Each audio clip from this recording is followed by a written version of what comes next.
increasing the throttle. I think it said it can safely go 250. Right now we're going 300. Okay, so we're over the safe part. That is correct. Wait until I see the other train. Where's another? Oh, I see it. Do you? Oh, there it is. Here we go. Ready? Ready? Whoa! Push it all the way. Where are you pushing it? Yes, I pushed it. Go full speed. Oh my God! Runaway train! This is the runaway train. What do we do? I don't know. Oh my goodness.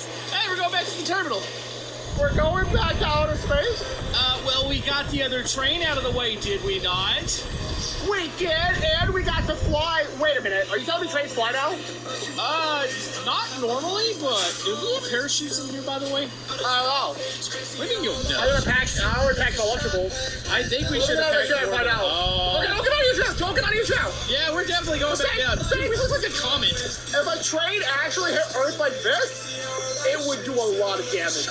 Yeah, this is new age train technology, by the way. Basically like a nuke with no nuke. I mean, is there a new part that